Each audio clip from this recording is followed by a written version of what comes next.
Hi, I'm Tom Kenny, and in the SpongeBob movie, Search for SquarePants, I voice SpongeBob SquarePants, Meow, Gary, his trusty snail, the French narrator who has one line, and then some ancillary characters, but who cares about them?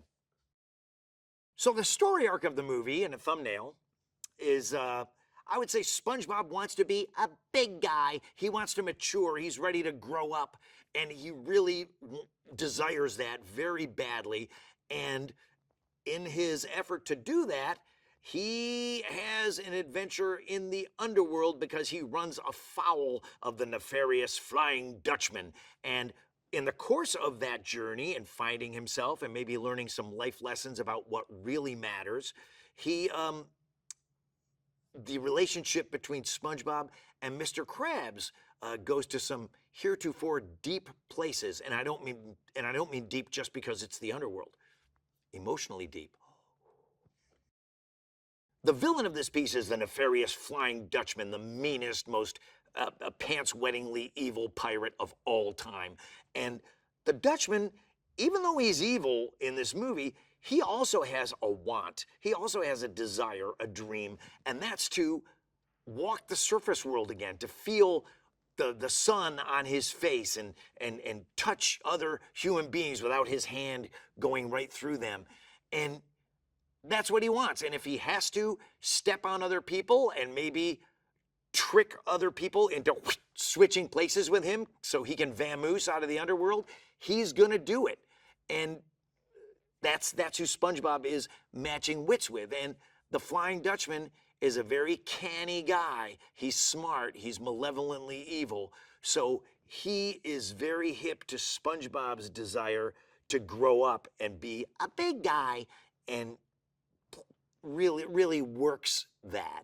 And for me, the kind of brilliant, unexpectedly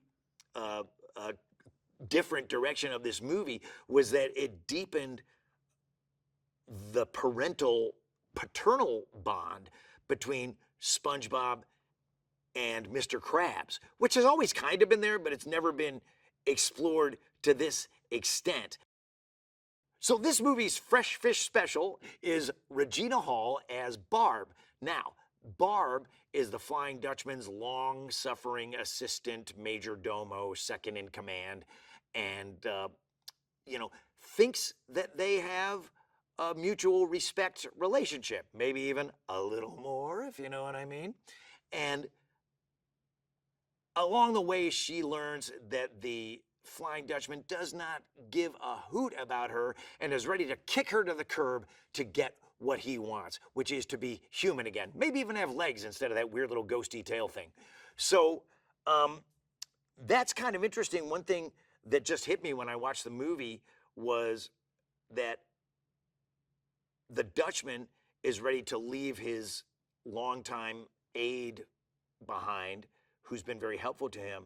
And SpongeBob is a little bit willing for, sort of, kind of, to leave Patrick behind, because Patrick is about, banal, silly, trivial things, the past. And there's this manly man, heroic future that can't accommodate that.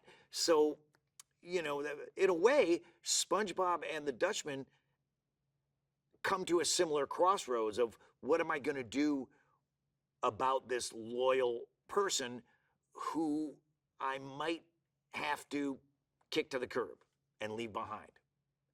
What happens? Watch the movie and see. Mark plays the Flying Dutchman both in his animated form and when he comes to the surface in the third act in physical form. And I've known Mark a long time. We've worked together on a lot of animated stuff over the years. And I just love Mark as a person, as a voiceover actor, as an on-camera actor, as a friend, as a fun guy to talk to, as a fellow nerd who loves comic books and weird old movies and crazy old character actors from 100 years ago.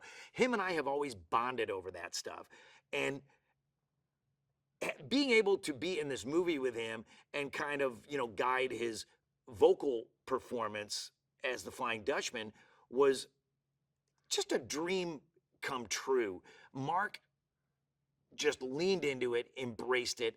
He loves cartoons. He loves voiceover. He's really knowledgeable about all of it. The challenge is to do something that feels familiar enough that it feels like SpongeBob, and it's, you know, it's not a reboot. It's not like, you know, but that adds laughs and jokes that you haven't seen before in the preceding 20 whatever years.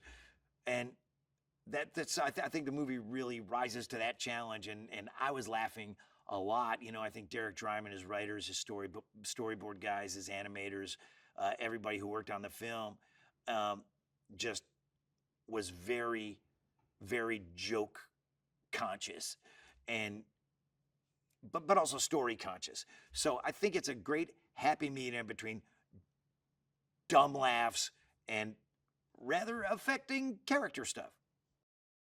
What does it mean to be a big guy? Well, big guys and swashbucklers, I guess there's some Venn diagram crossover.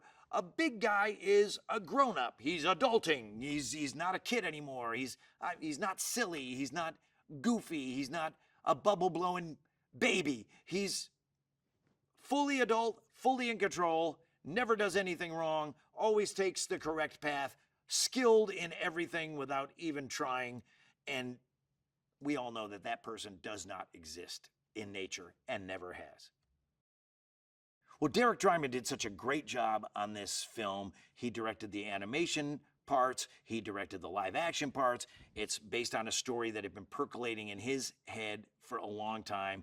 And I've known Derek since, you know, all of us were doing the pilot before it was even a pilot, before Steve even really pitched it to Nickelodeon. He was putting it together to pitch for Nickelodeon.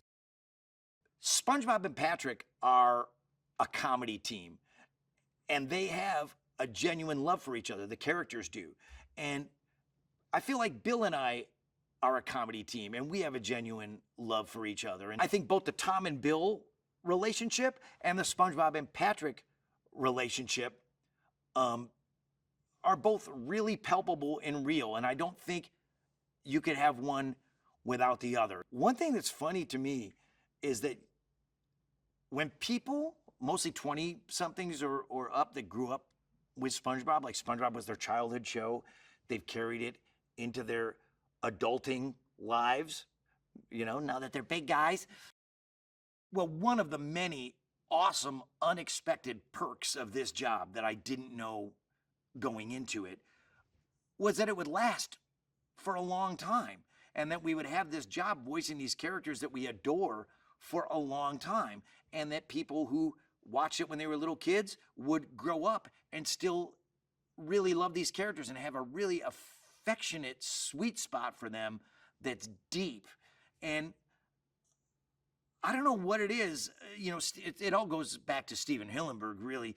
That stuff was all in the mix and in the recipe when Steven Hillenburg showed it to me on paper in his house before there was any animated footage of SpongeBob yet.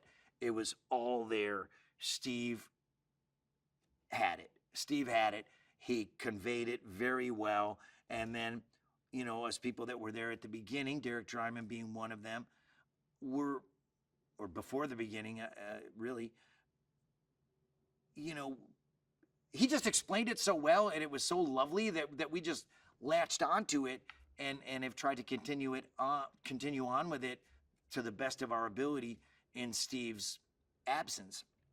And people really love these characters. SpongeBob and Patrick's friendship. I run into so many people out in the world, you know, at Comic-Cons or whatever, that I'll run into a couple people walking around and they'll say, oh, look, hey, we've been friends. We became friends because of SpongeBob. You know, we were in 3rd grade and we talked about SpongeBob episodes, and now we're 30 years old and we're still doing it, huh?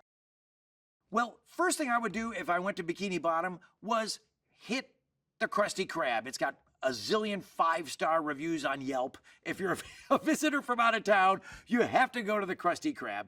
And, you know, that's the first thing I would do. And then I would just eat a whole bunch of Krabby Patties. Probably wouldn't be able to move for a couple of days. I'd have to take a nap in one of the booths.